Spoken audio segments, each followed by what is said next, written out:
북한이 어쨌든 이 한미 훈련을 빌미로 안보적 위기까지 운운하며 도발을 해오고 있는 그런 상황입니다. 그 가운데 오늘 저희 김재의 돌직구쇼에서는 어제 그제에 이어서 이 북한의 간첩단 혐의 의혹에 대해서 조금 더 깊게 들어가 보겠습니다. 구속영장 속의 추가 범행 함께 보시죠.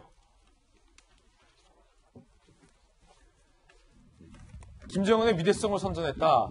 지난해 11월 북한의 공작원 지령, 친북 성향 온라인 매체 기사를 퍼넘기는 식으로 김정은 위원장의 위대성을 선전할 방법을 연구하라. 충북동지회에서는 친북 기사 총 18건을 퍼날라서 북한 체제 선전에 활용을 했다라는 게 이 조간신문의 보도고요. 이 조간신문이 취재한 국정원의 수사 결과라고 전해지고 있습니다.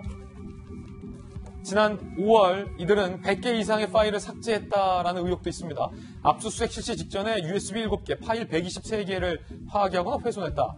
국정원에서는 물리적인 파손 정도가 심해서 내용 확인이 불가능하다라고 설명하고 있는 것으로 전해지고 있고요. 사정기관 관계자에 따르면 외부로 알려진 지령문 보고문보다 더 예민한 내용이 담겼을 수도 있다라는 게 전해지고 있는 내용입니다. 정혁진 변호사님, 네네.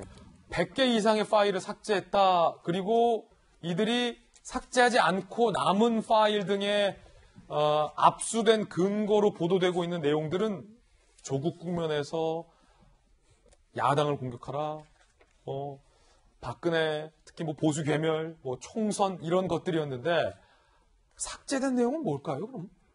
그게 문제죠. 제가 봤을 때 김정은 위원장이 위대한가요?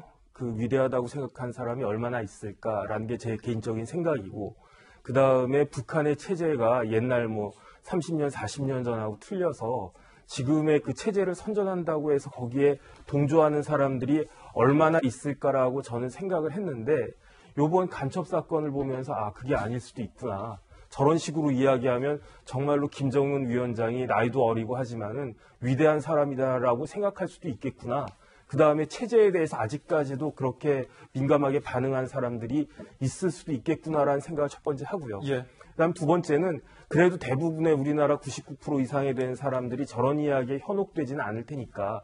하지만 분명히 제 생각에 그 훼손한 그 USB 같은 파일 같은 것들에는 우리 정부를, 우리나라를 위협하는 아주 민감한 내용들이 있을 것 같다라는 생각이 들거든요.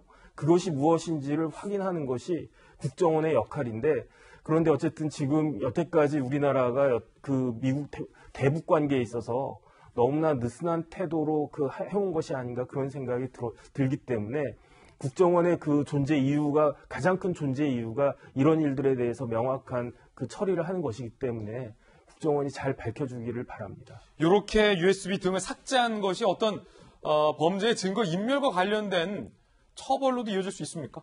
그럼요. 그런데 이제 증거 인멸이나 증거 은닉 같은 경우에는 스스로 자기의 범죄를 인멸하고 은닉하는 것은 그 범죄가 그 책임이 없다고 보기 때문에. 그렇군요. 하지만 양형하는 데 있어서는 저런 부분들이 충분히 그 감안이 돼서 강하게 처벌될 수가 있을 것 같습니다.